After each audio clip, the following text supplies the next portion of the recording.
नमस्कार स्टूडेंट्स, मैं doctor Sudesh Chaudhary physical chemistry YouTube channel में आप सभी का स्वागत करती हूँ। आप लोग जिसने भी चैनल को सब्सक्राइब नहीं किया है, चैनल को सब्सक्राइब कीजिए, नोटिफिकेशन बेल आइकन को दबा लीजिए ताकि आपको जैसे ही वीडियो डले आपके पास में पहुंच जाए और ज़्यादा से ज़्यादा इसको शेयर कीजिए ताकि बाकी स्टूडेंट्स भी इसको पढ़ सकें। आप अपने फ्रेंड्स को भेज सकते हो, दूसरी जो भी आपके फ्रेंड्स या सिस्टर्स और जो भी आपके रिलेटिव हैं उनको आप इसको भेज शेयर कर सकते हो। और आप लोगों को इस वीडियो से रिलेटेड कोई भी यदि प्रॉब्लम्स हैं, कोई टॉपिक समझ में नहीं आ रहा है या आपने कहीं एक्स्ट्रा कोई क्वेश्चन किया है और वो आपसे सोल्व नहीं हो रहा है, तो उस क्वेश्चन को कमेंट करके मुझे बताइए ताकि मैं आपकी प्रॉब्लम्स को सोल्व कर सकूं। हम लोग बीएससी थर्ड ईयर की फिजिकल केमिस्ट्री स्टडी कर रहे थे। फिजिकल केमिस्ट्री में हमने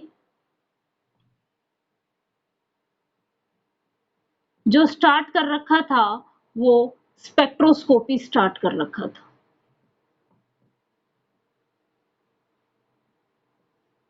बीएससी थर्ड ईयर का हमने जो टॉपिक स्टार्ट कर रखा था वो स्पेक्ट्रोस्कोपी था, जो आपकी यूनिट थर्ड है। इस स्पेक्ट्रोस्कोपी में हमने सबसे पहले इसकी डेफिनेशन बताई थी मैंने आपको। उसके बाद इलेक्ट्रोमैग्नेटिक रेडिएशंस पढ़ी थी हमने कि क्या होती हैं इलेक्ट्रोमैग्नेटिक रेडिएशंस। उसके बाद इलेक्ट्रोमैग्नेटिक रेडिएशंस का स्पेक्ट्रा पढ़ा था हमने, जिसमें हमने वो रेस सेपरेट सेपरेट की थी। उसके बाद हमने टाइप्स ऑफ स्पेक्ट्रा पढ़े थे। टाइप्स ऑफ स्पेक्ट्रा में हमने दो टाइप के स्पेक्ट्रा पढ़े थे, एब्जॉर्प्शन स्पेक्ट्रा और एमिशन स्पेक्ट्रा। एमिशन स्पेक्ट्रा, जब किसी भी सब्सटेंस को हम रेड हॉट तक गर्म करते हैं और उसके बाद उसको ठंडा किया जाता है तो वो क्या करेगा, रेडिएशंस को रेडिएशंस एमिट करेगा। इन एमिट रेडिएशंस को यदि हम किसी फोटोग्राफिक प्लेट पे पिक्चर ले ली जाती है तो ये जो स्पेक्ट्रा है वो कौन सा स्पेक्ट्रा कहलाता है, एमिशन स्पेक्ट्रा कहलाता है। इसमें हमें जो बैकग्राउंड जो मिलता है वो ब्लैक मिलेगा और ब्राइट कलर का हमें लाइंस मिलेंगी, जिसको जो रेडिएशंस वो एमिट कर रहा है उस वेवलेंथ की जगह हमें क्या मिलेगी, ब्राइट कलर्स की लाइनें मिलेंगी। उसके बाद हमने दूसरा पढ़ा था एब्जॉर्प्शन स्पेक्ट्रा। एब्जॉर्प्शन स्पेक्ट्रा, जब किसी भी सब्सटेंस के ऊपर हम इलेक्ट्रोमैग्नेटिक रेडिएशंस डालते हैं और उसके बाद इन रेडिएशंस को जो कुछ तो वो सब्सटेंस एब्जॉर्ब कर लेगा। जब किसी भी सब्सटेंस के ऊपर हम क्या डालेंगे, इलेक्ट्रोमैग्नेटिक रेडिएशंस डालेंगे। इलेक्ट्रोमैग्नेटिक रेडिएशंस डालने पे क्या होगा, कुछ तो इस सब्सटेंस के द्वारा अब्सॉर्ब कर ली जाती हैं और रिमेनिंग को ट्रांसमिट कर देता है। इन ट्रांसमिट रेडिएशंस को हम किसी फोटोग्राफिक प्लेट पे क्या ले लेते हैं, इनका स्पेक्ट्रा ले लेते हैं या रिकॉर्ड कर लेते हैं। तो ये जो स्पेक्ट्रा कहलाता है ये एब्जॉर्प्शन स्पेक्ट्रा कहलाता है। इसमें इसका जो सरफेस होता है वो कैसा कलर का होगा, सरफेस तो ब्राइट होगा और उस पे जिस जिस रेडिएशंस की इसने जो जिस जिस वेवलेंथ की रेडिएशंस अब्सॉर्ब की हैं वहां वहां हमें डार्क लाइनें या बैंड मिलेंगी। इस स्पेक्ट्रा को एब्जॉर्प्शन स्पेक्ट्रा कहा था। उसके बाद हमने इन्हीं स्पेक्ट्रास को फिर से दो पार्ट में डिवाइड किया, कंटिन्यूअस स्पेक्ट्रा और डिसकंटिन्यूअस स्पेक्ट्रा। कंटिन्यूअस स्पेक्ट्रा का एग्जांपल मैंने आप लोगों को रेनबो बताया था, या कहें कि जब व्हाइट लाइट को प्रिज्म में से पास कराते हैं तो ये 7 कलर में डिवाइड हो जाती है। ये जो 7 कलर हैं ये एक दूसरे में मिले हुए रहते हैं और हमें बिल्कुल इस तरीके की पट्टियां मिलती हैं आपस में मिली हुई। मीन्स हम इन पट्टियों में डिस्टिंग्विश नहीं कर सकते कि इनकी बाउंड्री कौन सा कलर कहाँ से शुरू हुआ और कहाँ पे एंड हुआ। तो इस तरीके के स्पेक्ट्रा जो कंटिन्यूअस बन रहे हैं, जिनमें किसी भी तरीके की बाउंड्री नहीं होती है, वो तो क्या कहलाते हैं, कंटिन्यूअस स्पेक्ट्रा। और डिसकंटिन्यूअस स्पेक्ट्रा में हमने फिर से दो पार्ट में पढ़े थे, लाइन स्पेक्ट्रा जिसको हमने एटॉमिक स्पेक्ट्रा बोला था। लीनियर या लाइन एक ही बात है। उसके बाद दूसरा पढ़ा था हमने बैंड स्पेक्ट्रा। बैंड स्पेक्ट्रा किसका होता है? मॉलिक्यूल का स्पेक्ट्रा, इसलिए इसे मॉलिक्यूलर स्पेक्ट्रा भी कहा जाता है। एटॉमिक स्पेक्ट्रा या लाइन स्पेक्ट्रा में हमें जो स्पेक्ट्रा मिलता है वो इस तरीके से लाइन, दो लाइनों के बीच में स्पेस मिलता है और डिस्टिंग्विश फॉर्म में मिलता है। इन दो लाइनों के बीच में डार्क स्पेस मिलेगा, ठीक है। बैंड स्पेक्ट्रा में क्या होता है कि ये लाइनें, बहुत सारी लाइनें जब बिल्कुल पास पास करके एक बैंड की फॉर्म में बन जाती हैं तो उसको क्या कहा जाता है? Band spectra. जब हम इसको बहुत ही हाई रेजोल्यूशन वाले स्पेक्ट्रोस्कोपी से देखते हैं तो ये जो लाइनें हैं ये जो बैंड बना हुआ है ये बहुत बारीक लाइनों का आपस में मिलने से बनती है, इसीलिए ये क्या कहलाता है? बैंड स्पेक्ट्रा कहलाता है। अब मॉलिक्यूलर स्पेक्ट्रा इसको क्यों कहते हैं कि जब हम इस बैंड स्पेक्ट्रा, जिस सब्सटेंस का हमें बैंड स्पेक्ट्रा मिला था, यदि उसी सब्सटेंस को हम बहुत हाई टेम्परेचर पे स्पेक्ट्रा लेते हैं तो ये बैंड स्पेक्ट्रा से उसका स्पेक्ट्रा किसमें कन्वर्ट हो जाता है? लाइन स्पेक्ट्रा में, क्योंकि हाई टेम्परेचर पे जो मॉलिक्यूल था वो डिसोसिएट हो गया और किसमें कन्वर्ट हो गया? एटम की फॉर्म में कन्वर्ट हो गया। इसलिए बैंड स्पेक्ट्रा को क्या कहा जाता था? मॉलिक्यूलर स्पेक्ट्रा, ठीक है। उसके बाद हमने पढ़ा था types of energy in a molecule. Molecule में कितने टाइप की एनर्जी होती है, उसके बाद बोर्न ऑपनियर अप्रोक्सीमेशंस पढ़ा था। मॉलिक्यूल में 4 टाइप की एनर्जी प्रेजेंट होती है। कौन कौन सी? किसी भी मॉलिक्यूल की टोटल जो एनर्जी होती है वो होती है E translation plus E rotational plus E vibrational energy plus में E electronic energy. Translation energy, rotational energy, vibrational energy और electronic energy. Translation energy purely kinetic energy थी और ये क्वांटाइज्ड नहीं थी, नॉट क्वांटाइज्ड। ये दोनों पार्शियली काइनेटिक एनर्जी थी और क्वांटाइज्ड थी।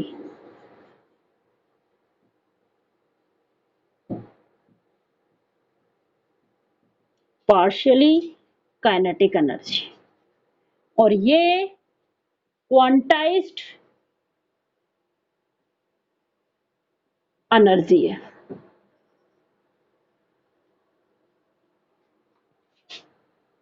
इसकी एनर्जी इसकी वैल्यू जो होती है वो बहुत ही स्मॉल वैल्यू होती है, वेरी स्मॉल वैल्यू। जब स्मॉल वैल्यू होती है तो इसको हम नेग्लेक्ट कर देते हैं इस एनर्जी को। तो ई टोटल जो होता है हमारा वो इन तीनों एनर्जीज का टोटल होता है, ई rotational plus E vibrational plus E electronic. Rotational, ये जो एनर्जी आती है ये ट्रांसलेशन मोशन के अकॉर्डिंग, ट्रांसलेशन मोशन के कारण क्रिएट होती है। ये एनर्जी है वो रोटेशनल मोशन के कारण क्रिएट होती है। ये एनर्जी जो है वो वाइब्रेशनल मोशन के कारण होती है और ये एनर्जी उन मॉलिक्यूल्स में एटम्स की तरह इलेक्ट्रॉन्स का डिफरेंट एनर्जी लेवल्स में अरेंजमेंट उसके कारण होती है। ये एनर्जी ट्रांसलेशन मोशन के कारण होती है, ये रोटेशनल मोशन के कारण होती है, ये वाइब्रेशनल मोशन के कारण होती है और ये उनमें प्रेजेंट इलेक्ट्रॉन्स के डिफरेंट अरेंजमेंट के कारण क्रिएट होती है। एनर्जीज का जो ऑर्डर है वो ई इलेक्ट्रॉनिक सबसे ज्यादा है, उसके बाद ई वाइब्रेशनल है और फिर ई रोटेशनल है। ये इनका ऑर्डर है। सबसे कम एनर्जी रोटेशनल की है, उसके बाद वाइब्रेशनल है, फिर इलेक्ट्रॉनिक है। ये कहें कि दो इलेक्ट्रॉनिक एनर्जी लेवल्स के बीच में बहुत सारे वाइब्रेशनल एनर्जी लेवल्स होते हैं और इन वाइब्रेशनल एनर्जी लेवल्स के, दो वाइब्रेशनल एनर्जी लेवल्स के बीच में बहुत सारे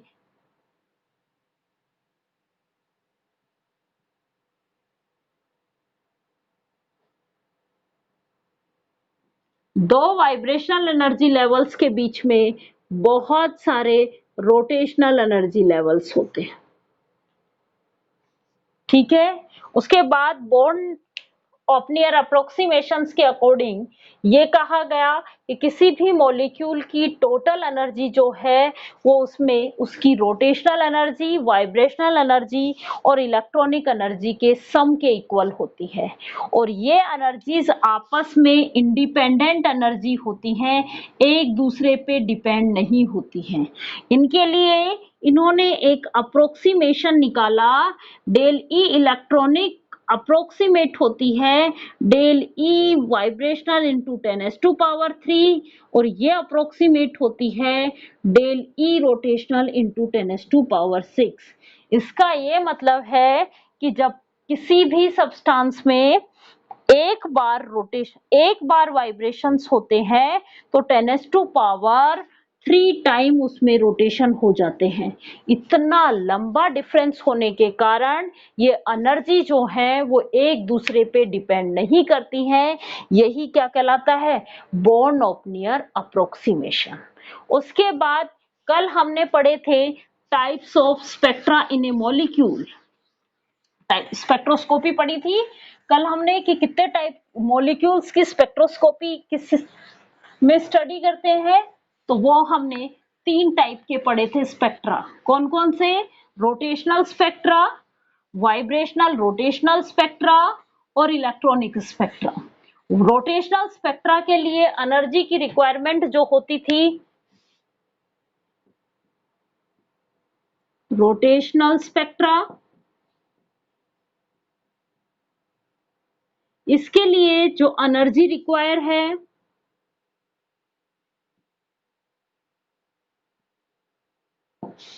0.005 इलेक्ट्रॉन वोल्ट।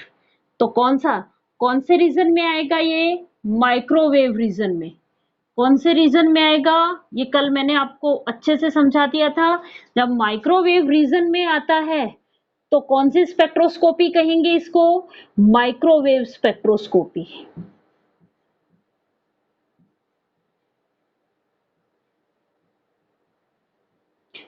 इसमें केवल प्योर रोटेशनल ट्रांजिशंस ही पॉसिबल है।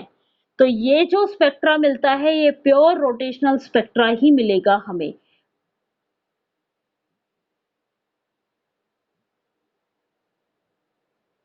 इसमें जो स्पेक्ट्रा मिलेगा वो प्योर रोटेशनल स्पेक्ट्रा मिलेगा। एक रोटेशनल एनर्जी लेवल से दूसरे रोटेशनल एनर्जी लेवल में जो ट्रांजिशंस होंगे उसके कारण जो स्पेक्ट्रा आता है वो रोटेशनल स्पेक्ट्रा कहलाता है। उसके बाद दूसरा स्पेक्ट्रा हमने जो पढ़ा था वो वाइब्रेशनल रोटेशनल स्पेक्ट्रा पढ़ा था। वाइब्रेशनल रोटेशनल स्पेक्ट्रा पढ़ा था। इसके लिए जो एनर्जी की रिक्वायरमेंट थी वो 0.1 इलेक्ट्रॉन वोल्ट के आसपास थी। इतनी एनर्जी कौन से रीजन में दी थी? जब हम इलेक्ट्रोमैग्नेटिक रेडिएशंस के स्पेक्ट्रा पढ़े थे तो उसमें इतनी एनर्जी 10⁻⁻1 की फॉर्म में किसकी एनर्जी आई थी? IR की। इसलिए ये स्पेक्ट्रोस्कोपी कौन सी कहलाती है? IR, इंफ्रारेड स्पेक्ट्रोस्कोपी कहलाती है। इसमें कौन कौन से ट्रांजिशंस होंगे? रोटेशनल ट्रांजिशंस के साथ साथ वाइब्रेशनल ट्रांजिशंस के साथ साथ रोटेशनल ट्रांजिशंस भी होंगे। क्यों? क्योंकि अभी हमने पढ़ा था कि दो वाइब्रेशनल एनर्जी लेवल्स के बीच में बहुत सारे रोटेशनल एनर्जी लेवल्स होते हैं, क्योंकि एनर्जी किसकी ज्यादा है? Vibrational energy. तो रोटेशनल एनर्जी, जब वाइब्रेशनल एनर्जी ज्यादा है तो उस गैप में बहुत सारे रोटेशनल एनर्जी लेवल्स भी होंगे। तो वाइब्रेशनल के साथ साथ रोटेशनल भी ट्रांजिशंस भी पॉसिबल हैं। इसलिए ये जो स्पेक्ट्रा मिलता है हमें ये कॉम्प्लेक्स स्पेक्ट्रा मिलता है। और कौन सा स्पेक्ट्रा होगा? Vibrational rotational spectra. उसके बाद थर्ड स्पेक्ट्रोस्कोपी पढ़ी थी हमने, इलेक्ट्रॉनिक स्पेक्ट्रोस्कोपी या इलेक्ट्रॉनिक स्पेक्ट्रा। इसके लिए जो एनर्जी चाहिए वो 5 to 10 इलेक्ट्रॉन वोल्ट चाहिए। तो इतनी एनर्जी 5 to 10 इलेक्ट्रॉन वोल्ट किसके कौन से रीजन में मिलती है? यूवी विजिबल रीजन में, यूवी विजिबल रीजन में। इसलिए इसको स्पेक्ट्रोस्कोपी को क्या कहा गया? UV visible spectroscopy, ultraviolet and visible spectroscopy. इसके अंदर तीनों ही ट्रांजिशंस पॉसिबल हैं। Electron to electronic energy level वाले ट्रांजिशंस भी, रोटेशनल ट्रांजिशंस भी और वाइब्रेशनल ट्रांजिशंस भी। इसलिए इसमें जो स्पेक्ट्रा मिलता है वो हमें कॉम्प्लेक्स स्पेक्ट्रा मिलता है। यहां तक की स्टडी हमने कल की क्लास में कंप्लीट कर ली थी। आज मैं आप लोगों को एक टॉपिक करवा रही हूं, degree of freedom.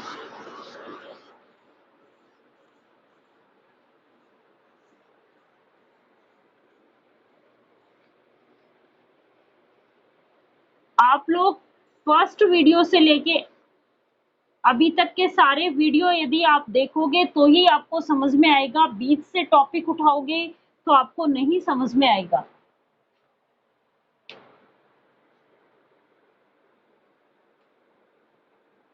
Degree of freedom, degree of freedom किसी भी पार्टिकल की 3D में पोजीशंस को डिफाइन करने के लिए जितने कोऑर्डिनेट्स की रिक्वायरमेंट होती है वो उसकी क्या कहलाती है? Degree of freedom. किसी भी पार्टिकल की 3D में पोजीशंस को डिफाइन करने के लिए जितने minimum number of coordinates require हैं वो उसके क्या कहलाते हैं? Degree of freedom. It is defined as the number of coordinates required to define the position of atoms in a molecule in 3D space. क्या डेफिनेशन बन गई? It is defined as the number of coordinates required to explain the position of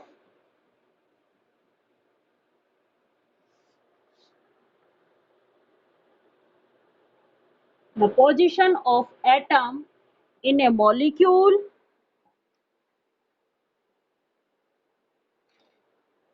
in a space. Number of coordinates क्या हो?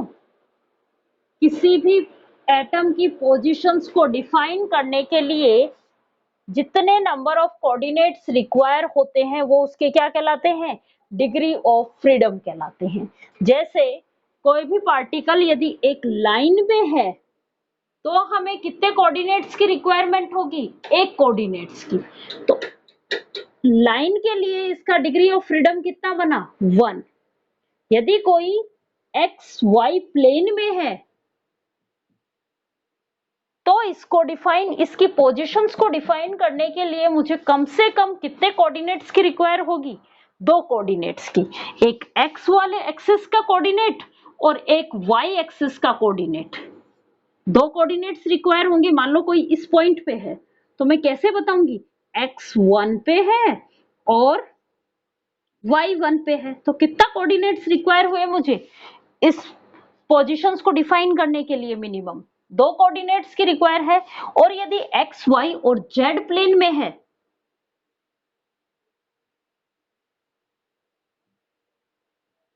ये इसके आगे की तरफ है, जेड प्लेन में है तो कितने कोऑर्डिनेट्स की रिक्वायर होगी उनकी पोजीशंस को डिफाइन करने के लिए? तीन, एक्स, वाई और जेड, हम किस में देख रहे हैं? स्पेस में, मीन्स 3D के अंदर स्टडी कर रहे हैं। क्या कहा है कि number of coordinates required to explain the position of atom in a molecule in a space. Space के अंदर मॉलिक्यूल में प्रेजेंट एटम की पोजीशंस को डिफाइन करने के लिए कि वो एग्जैक्ट कौन सी जगह पे है, उसको डिफाइन करने के लिए जो रिक्वायर कोऑर्डिनेट्स है वही क्या कहलाते हैं? Degree of freedom. अब कितने कोऑर्डिनेट्स रिक्वायर होंगे किसी एक एटम के लिए? 3 कोऑर्डिनेट्स रिक्वायर होंगे। तो क्या लिखेंगे? The position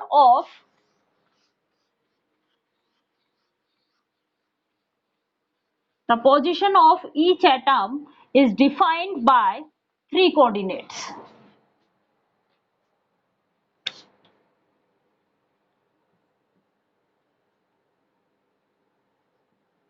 The position of each atom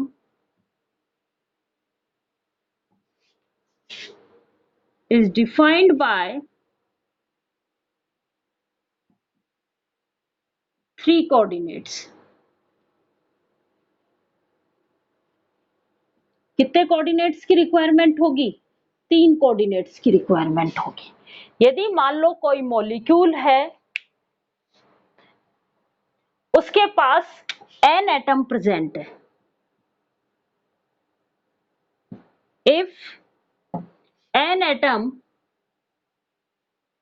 if a molecule contain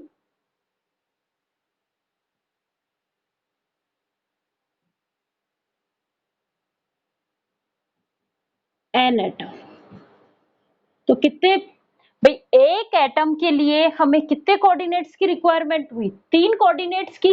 तो n एटम के लिए हमें कितने कोऑर्डिनेट्स की रिक्वायरमेंट होगी? 3n कोऑर्डिनेट्स की। तो उस मॉलिक्यूल की डिग्री ऑफ फ्रीडम कितना बनी? 3n। मॉलिक्यूल्स की टोटल डिग्री ऑफ फ्रीडम कितनी है? 3n।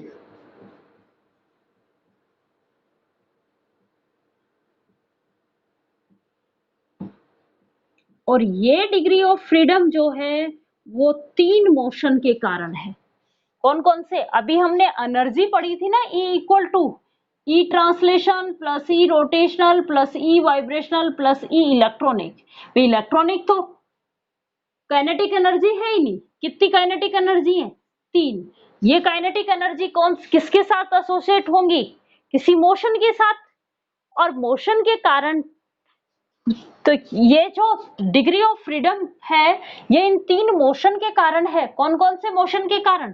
3n जो डिग्री आई है टोटल डिग्री ऑफ फ्रीडम किसी मॉलिक्यूल में, वो किस किस के कारण आई है? ट्रांसलेशन मोशन के कारण,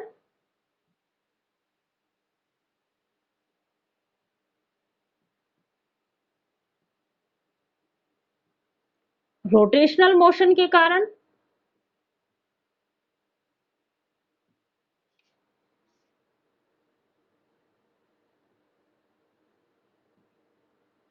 और वाइब्रेशनल मोशन के कारण।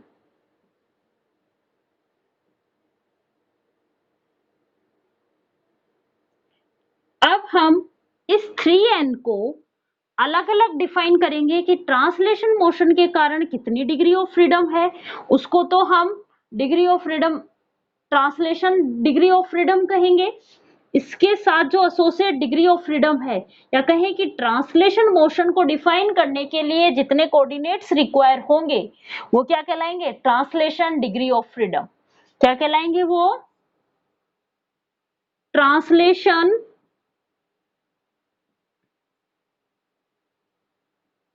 Degree of freedom.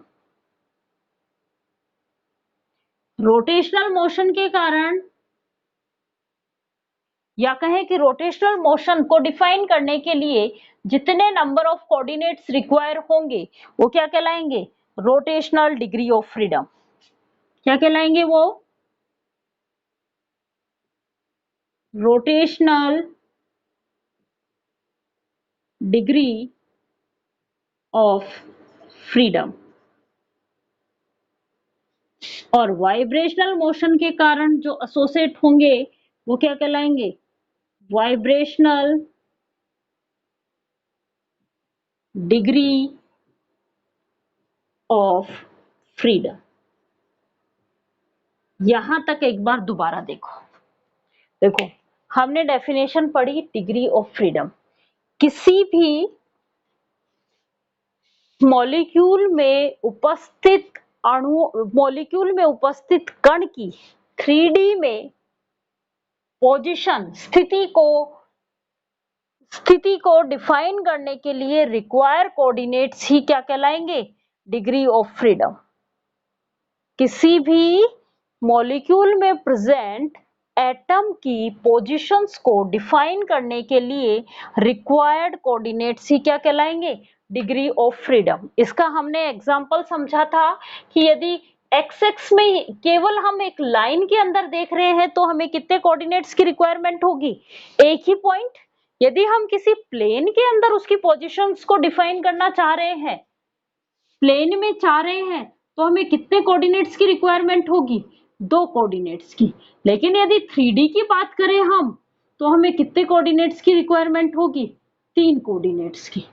जब एक एटम की पोजीशंस को डिफाइन करने के लिए हमें 3 कोऑर्डिनेट्स की रिक्वायरमेंट है, तो हमारे पास कितने एटम है? किसी मॉलिक्यूल में मैंने कह दिया कि n एटम है उस मॉलिक्यूल में, तो उस मॉलिक्यूल में प्रेजेंट हर एक एटम को डिफाइन करने के लिए टोटल डिग्री ऑफ फ्रीडम उस एटम की कितनी हो, मॉलिक्यूल की कितनी हो गई? भाई एक के लिए 3 और n के लिए कितना होगा? 3n। तो ये क्या है? टोटल डिग्री ऑफ फ्रीडम है। अब ये जो टोटल डिग्री ऑफ फ्रीडम है ये किस किस कारण थी? ट्रांसलेशन मोशन के कारण है, रोटेशनल मोशन के कारण है और वाइब्रेशनल मोशन के कारण है। तो अब हम इनमें निकालेंगे कि ट्रांसलेशन मोशन के कारण कितनी डिग्री ऑफ फ्रीडम है, रोटेशनल मोशन के कारण कितनी डिग्री ऑफ फ्रीडम है और वाइब्रेशनल मोशन के कारण कितनी डिग्री ऑफ फ्रीडम है। तो सबसे पहले मैं आपको डिफाइन कर रही हूं ट्रांसलेशन डिग्री ऑफ फ्रीडम। देखो ट्रांसलेशन मोशन किसके कारण हो रहा है? ट्रांसलेशन मोशन किसके कारण हो रहा है? मॉलिक्यूल में प्रेजेंट सेंटर ऑफ ग्रेविटी के कारण। सेंटर ऑफ ग्रेविटी का मतलब है कि जैसे ये डस्टर मेरे पास है, मैं इसको कौन से पॉइंट से पकड़ूं कि इसके दोनों तरफ का जो वेट है वो बैलेंस में रहे। जैसे तराजू देखते हो आप, तराजू को हम बीच में उसका सेंटर ऑफ ग्रेविटी है, जो बीच का पॉइंट मानते हैं वो सेंटर ऑफ ग्रेविटी है। सेंटर ऑफ ग्रेविटी का मतलब है कि इसका जो मास है वो कांस्टेंट हो जाए, सब पॉइंट्स पे, सारे पॉइंट्स पे मास कांस्टेंट हो जाए। अब इस सेंटर ऑफ ग्रेविटी को डिफाइन करने के लिए, ये तो यहाँ केवल एक किसमें था? एक लाइन में था सेंटर ऑफ ग्रेविटी, इसलिए मुझे केवल एक ही पॉइंट की रिक्वायरमेंट है। लेकिन यदि यही किसी प्लेन में होता तो मैं इस सेंटर ऑफ ग्रेविटी को डिफाइन करने के लिए मुझे कितने कोऑर्डिनेट्स रिक्वायर होते? 2 कोऑर्डिनेट्स। भाई यदि यही कोई प्लेन में होता तो मुझे कितने कोऑर्डिनेट्स की रिक्वायरमेंट होती? 2 की। और ये किसी स्पेस की बात कर रहा है तो सेंटर ऑफ ग्रेविटी को डिफाइन करने के लिए मुझे कितने कोऑर्डिनेट्स की रिक्वायरमेंट होगी? मिनिमम 3 की, x, y और z। ये चीजें आपको यहां तक समझ में आया क्या कि ट्रांसलेशन मोशन जो है वो किसके कारण आता है? सेंटर ऑफ ग्रेविटी के कारण। मॉलिक्यूल्स की सेंटर ऑफ ग्रेविटी के कारण जो मोशन बन रहा है उसको हम क्या कहते हैं? Translation motion. अब सेंटर ऑफ ग्रेविटी का मतलब क्या है? कि वो पॉइंट जहां से इस मॉलिक्यूल का बैलेंस बना रहे, कि मैं इस मार्कर को ऐसे कौन से पॉइंट से पकड़ूं कि बिल्कुल सीधा हो जाए, वो पॉइंट इसके लिए क्या होगा? Centre of gravity. यहां से पकड़ा तो ये मार्कर देखो यहां चला गया नीचे की तरफ, और यदि मैंने यहां से पकड़ा तो ये ऐसे चला गया। तो ये वाला पॉइंट इसके लिए क्या है? सेंटर ऑफ ग्रेविटी है, कि दोनों तरफ वेट बैलेंस इक्वल होगा। वो पॉइंट क्या कहलाएगा आपका? Centre of gravity. इस सेंटर ऑफ ग्रेविटी के कारण जो मोशंस होते हैं वो ट्रांसलेशन मोशन कहलाते हैं। अब इस मोशन को डिफाइन करने के लिए या सेंटर ऑफ ग्रेविटी को डिफाइन करने के लिए स्पेस में मुझे कितने कोऑर्डिनेट्स की रिक्वायरमेंट होगी? 3 कोऑर्डिनेट्स की, एक्स वाई जेड। तो मैं ये कह सकती हूँ कि ट्रांसलेशन मोशन की डिग्री ऑफ फ्रीडम कितनी है? ट्रांसलेशन मोशन की डिग्री ऑफ फ्रीडम कितनी है? 3। ट्रांसलेशन मोशन की डिग्री ऑफ फ्रीडम कितनी आ गई? 3। तो जब 3 ट्रांसलेशन मोशन की डिग्री ऑफ फ्रीडम आई है तो रिमेनिंग कितनी बची मेरे पास? 3n-3। 3n-3 वो किसके कारण है? रोटेशनल मोशन के कारण और वाइब्रेशनल मोशन के कारण, या कहें कि उसमें क्या क्या है? रोटेशनल डिग्री ऑफ फ्रीडम है और वाइब्रेशनल डिग्री ऑफ फ्रीडम है। देखो अब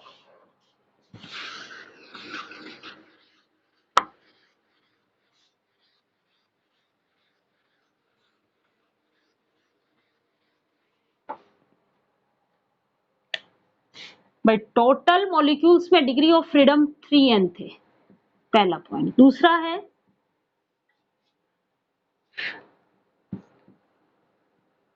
translation degree of freedom in a molecule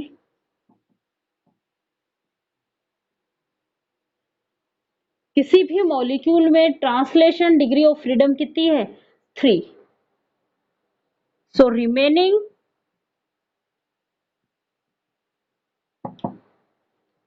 degree of freedom कितने बचे अब?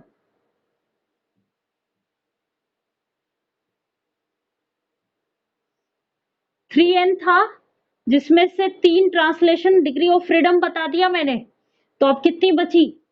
3n-3। और ये कौन सी डिग्री ऑफ फ्रीडम होंगी? Vibrational and rotational.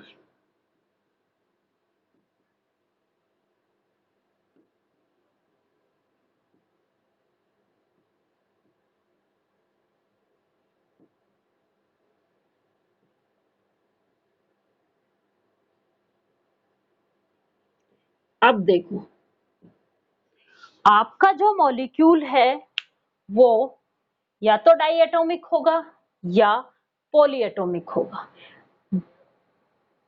Poly atomic जो होगा वो 2 तरीके का मॉलिक्यूल होगा, या तो लीनियर मॉलिक्यूल होगा या जो है वो नॉन लीनियर मॉलिक्यूल होगा। अब हम इन सब के लिए निकालेंगे रोटेशनल डिग्री ऑफ फ्रीडम। जब मुझे रोटेशनल डिग्री ऑफ फ्रीडम उनकी पता चल जाएगी, ट्रांसलेशन मुझे पता है, तो वाइब्रेशनल डिग्री ऑफ फ्रीडम में निकाल लूंगी। तो पहले हम रोटेशनल डिग्री ऑफ फ्रीडम की बात कर रही हूं। किसके कारण आता है? रोटेशंस के कारण। कौन से मोशन के कारण आती है ये डिग्री ऑफ फ्रीडम? रोटेशन के कारण। तो देखो,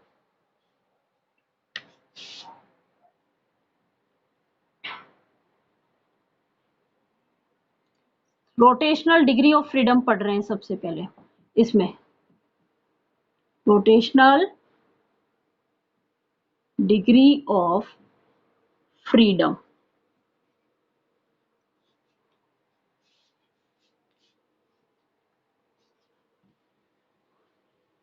कौन कौन से मॉलिक्यूल हैं आपके पास?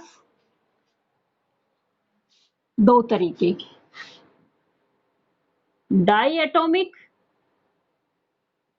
या लीनियर, एक ही बात है, उनकी एक जैसा होगा। और पॉली एटॉमिक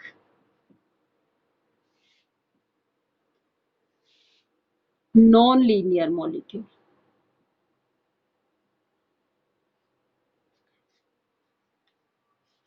ये पॉली एटॉमिक लीनियर की बात कर रहे हैं।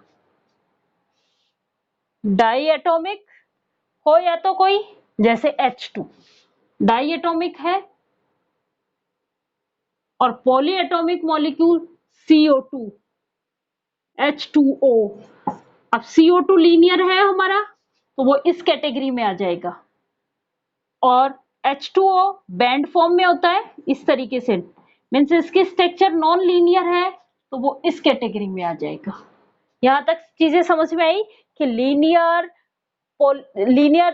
लीनियर मॉलिक्यूल्स या डाई एटॉमिक मॉलिक्यूल्स किसे कहते हैं? डाई मीन्स दो एटम प्रेजेंट हो, तो H2 दो ही एटम है। पॉली एटॉमिक मीन्स दो से ज्यादा हो, CO2 दो से ज्यादा है। स्ट्रक्चर कैसी होती है CO2 की? लीनियर, इस तरीके से ही तो बनाते हो आप। तो स्ट्रक्चर कैसी होती है इसकी? लीनियर। इनऑर्गेनिक में हमने इनकी हाइब्रिडाइजेशन स्टेट से और इनसे निकालते हैं ना किसकी स्ट्रक्चर्स कैसी होती है। वाटर मॉलिक्यूल बैंड फॉर्म में रहता है H2O, इस फॉर्म में तो कैसा होगा? Non linear. यहां तक की चीजें समझ में आई। अब देखो,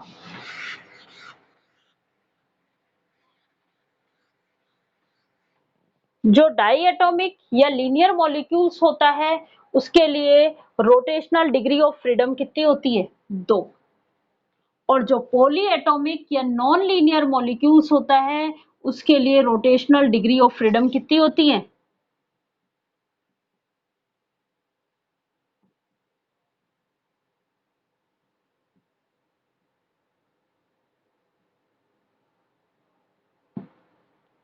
ये 2 और इसमें 3।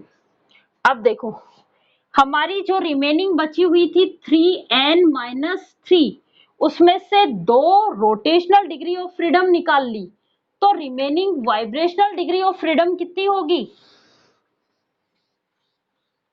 यहां से हम चले कि रोटेशनल और वाइब्रेशनल डिग्री ऑफ फ्रीडम की बात करें।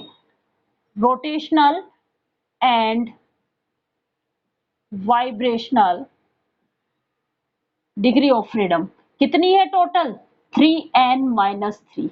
भाई 3 ट्रांसलेशन थी, total degree of freedom 3n थी, उसमें से 3 ट्रांसलेशन थी, तो रिमेनिंग कितनी बची? 3n-3। वो कौन कौन सी है? रोटेशनल और वाइब्रेशनल डिग्री ऑफ फ्रीडम। अब हमने कहा कि मॉलिक्यूल्स जो होता है वो 2 टाइप के होते हैं, लीनियर और नॉन लीनियर। लीनियर के अंदर हमें पता है कि रोटेशनल डिग्री ऑफ फ्रीडम जो है वो 2 होती है, तो बची क्या? Vibrational degree of freedom.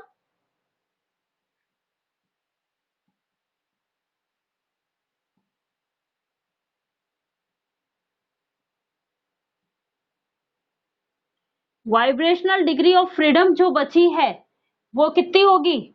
3n-3 और -2। ये भी तो लेस होगा उसमें, रोटेशनल को हटाओ कि ये इतनी रिमेनिंग हो रही थी जो कि रोटेशनल और वाइब्रेशनल थी। अब मुझे रोटेशनल को भी हटानी है, तो -2। क्या बचा? 3n-5। 3n-5 कौन सी डिग्री ऑफ फ्रीडम होती है? Vibrational degree of freedom. और पॉली एटॉमिक मॉलिक्यूल्स के लिए क्या बनी अब ये?